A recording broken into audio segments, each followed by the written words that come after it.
outside the station when it was like -4 degrees, and I get what you're saying. I just really don't want to hear it right now. Can you shut up for like once in your life? Listen to me. I took your nice words of advice about how you think I'm gonna die lucky if I turn 33. Oh yeah, and I smoke like a chimney. I'm not skinny, and I pull a Britney every other week. But cut me some slack, who do you want me to be?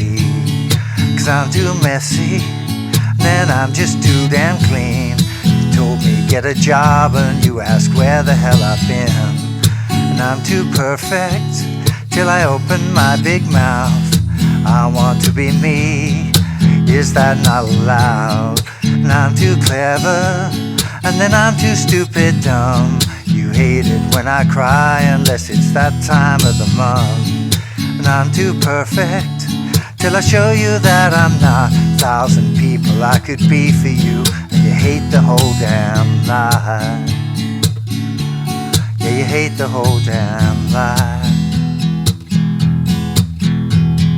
Hey, how you doing? Justin here. Today we are checking out Messy by Lola Young. I've chosen to do the radio edit for this particular lesson. A lot of children use my website. I don't want to upset any parents. If you're a grown-up and you know the actual authentic version, you'll be able to replace the lyrics where it's appropriate or inappropriate, as the case may be. Now, this is an interesting song because it's 2 chords right the way through the whole song. It is D for a couple of bars, E for a couple of bars. Back to D, back to E, back to D, back to E. Now, in a song like that, it's a great vehicle for beginners who are just working on their D chord and their E chord, because you could play it like super simply and just be playing along with those 2 particular chords. So literally just having a D chord, 2, 3, 4. And you can strum along with the original recording like this and then go to an E chord for 2 bars. 1, 2, 3, 4. Again, 2 bars, 2, 3, 4, 2. And then to E, 2, 3, 4, 1, 2, 3, 4. But there are actually quite a few little interesting things you can do to this song. Now, particularly because it's 2 chords all of the way through, what you probably want to do is play them differently in the verses and the choruses. Because if you do it exactly the same all the way through, particularly if you're playing on your own, it will start to sound a little bit boring, okay? In this particular song, they're kind of the talky parts in the verse and the more vocal kind of melodic parts of the chorus do give it some contrast, but I'd recommend doing something different anyway. So I'm going to show you an approach to playing kind of power chords and an approach to doing the strumming, and we'll talk a little bit about rhythm. But there's also a very interesting chord here that I want to take you through because it's very, very simple even for beginners, and that's this one. It's called a D major 7th. You just use your first finger to cover the thinnest 3 strings on the 2nd fret. So there's regular D, and then this one, it's almost like you've moved that middle note back, but it's easier to use just 1 finger. So that's actually the chord that I'd be recommending you use anytime you're doing any strumming. It's easier than a D, good practice. So, you know I'm impatient, why would you leave me waiting outside the station when it was like -4 degrees, and there's the D major 7, and then it goes straight to that E chord for 2 bars. It stays there until it goes back to the D. Okay, it's really, really nice. It adds a lot of different kind of flavor to it than playing a regular D. So I'd recommend that you're just working on the D major 7th to the E chord where you're doing strumming. Now, as I recommended, starting off with real basic strumming, just strumming on the down beats. So strum 1, 2, 3, 4, 1, 2, 3, 4. Maybe with your thumb, maybe with a finger, maybe with a pick. It doesn't matter. That would be completely your choice. Would be what I'd recommend to start off with. But as soon as you're kind of feeling a little bit more confident, you can kind of pick up on a bit of the groove of the song. And this isn't exactly what's on the record, but it's kind of what's conveyed by the sum of all of the different instruments there. And that would be using this down, up, down, up, down, up, down, up, 1 and 2 and 3 and 4, and 1 and 2 and 3 and 4.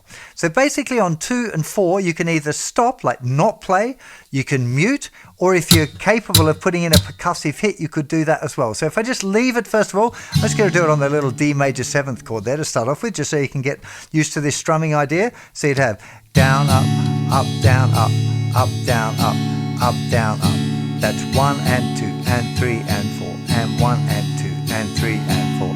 Notice that the hand actually doesn't stop moving. It's just missing a couple of those downs. Up, down, up, down, up, up, down, up, down, up. If you want to put a mute on the 2 and the 4, not a hit, just a mute, you'd use the outside of your hand. 1 and 2 and 3 and 4 and 1 and 2 and 3. So all I'm doing is just kind of twisting my hand around. I'm strumming with my first finger here, but you could strum with a pick, of course, as well if you want to. But down, up, mute, up, down, mute, up, down, up. I like finger strumming. I think it's kind of a cool thing to get used to. Using a pick is definitely a good idea as well if you're a beginner. I'm not saying don't do that, but particularly for this song, I like the sound of it. You could also do it with your thumb, up, down, mute, up, down, up, down, up. But because you're starting there with the upstroke, it kind of feels a little bit like it's catching on the skin, kind of funny, which is, I think, first finger's better. Now I've already started adding a little bit of click, so if you wanted to, you can kind of accent a little harder by kind of hitting your hand onto the strings there. 1 and 2 and 3 and 4 and 1 and 2. Now this is something maybe for a little bit later if you're a real beginner, but I'm actually hitting with my hand and flicking with my finger at the same time to get this kind of a nice big hit there. 1 and 2 and 3 and 4 and 1 2 and 3 and 4.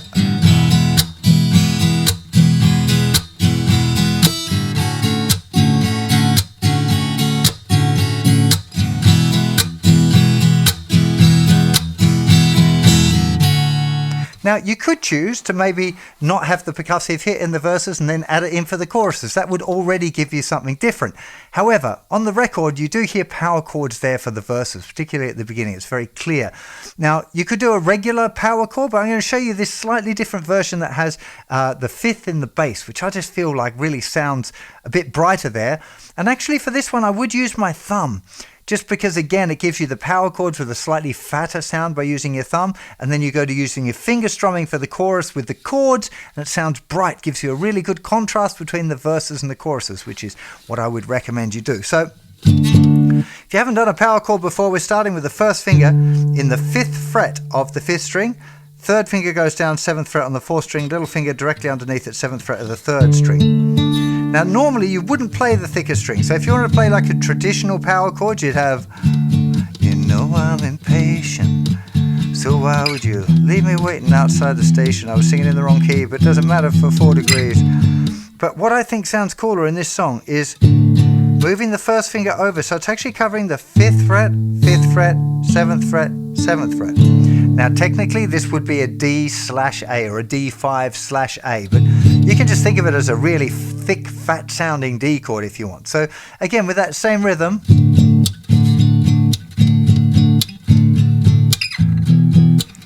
and notice how I actually hit the open strings. That's okay as well on the and after 4. And 1 and 2 and 3 and 4 and 1 and 2 and 3 and 4 and 1. While you're doing that changeover, like I don't try to do it, but just the fact that I'm moving the chord, often you'll get those open strings. That's totally fine, nothing to worry about at all. You can hear that now suddenly the difference in the sound. No, I'm impatient, so why would you leave me waiting outside the station when it was like -4 degrees and I get what you're saying. I just really don't want to hear it right now. Can you shut up for like once in your life? Listen to me. It's got a kind of menace about it, having this thick fat sound going on in the background. Again, you could experiment with the rhythms that you played and play something different. It's like, cut me some slack, who do you want me to be? 'Cause I'm too messy and I'm just too damn clean. You told me get a job and then I swear the hell I've been. You can hear that's such a great transition to go from that muted power chord with that thick sound and then heading off into the chorus and just not too messy, not too damn clean. I like the kind of the contrast of the, because it's still pretty angry, and having that bright, almost kind of happy sounding chords for the chorus there, I think is a really nice little twist in the tail. So that's it. That's the whole song. It's literally 2 bars of D, 2 bars of E, right the way through. But as I said, I'd recommend experimenting a little bit with the way that you orchestrate it, would be the fancy word for it. The way you arrange it. Think about the dynamics, where you're quiet and where you're loud. Probably quiet for the verses, louder for the choruses. If you want to practice improvising, if you're having a jam with somebody, the correct scale to use over this whole sequence would actually be the A major scale. Even though we never play an A, the D major 7th and the E major chord both come from the key of A. So to improvise, you would use the A major scale. That's what's being used for all the little lead lines there on the original recording. So again, this is a really nice one. If you're jamming with somebody who's a bit better guitar player, who's learning to play a bit of lead guitar, then they could be improvising and doing some little lead lines there in the key of A. If you know more about chord embellishments and the kind of the Curtis Mayfield, Jimi Hendrix kind of vibe things, you could explore those on the D and the E as well. There's a lot of room for exploration on a song like this because the harmony is kept so simple.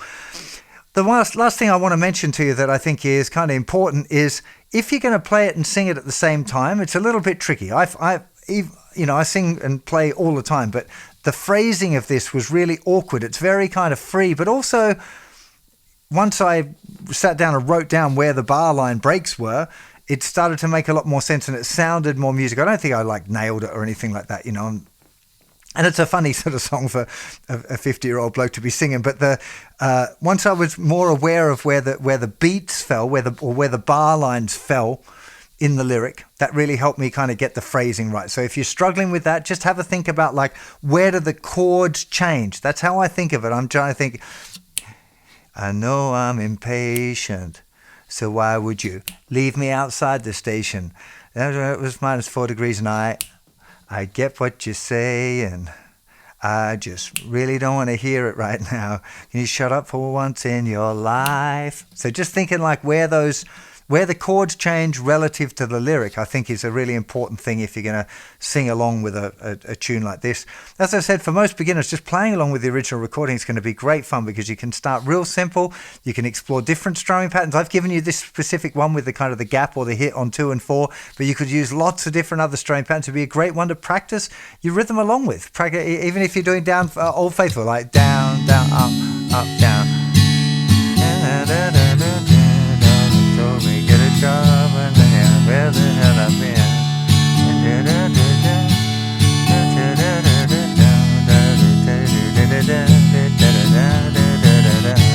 It'll work really well. So it really is a fantastic song for beginners. Great track. Again, younger listeners should definitely be checking out the radio edit, not the album version, because it is quite explicit. If you have any struggles with keeping your rhythm solid, then do go check out the Justin Guitar Lessons and Songs app. It's got all my beginner lessons, but it's also got hundreds of songs with backing tracks to play along to.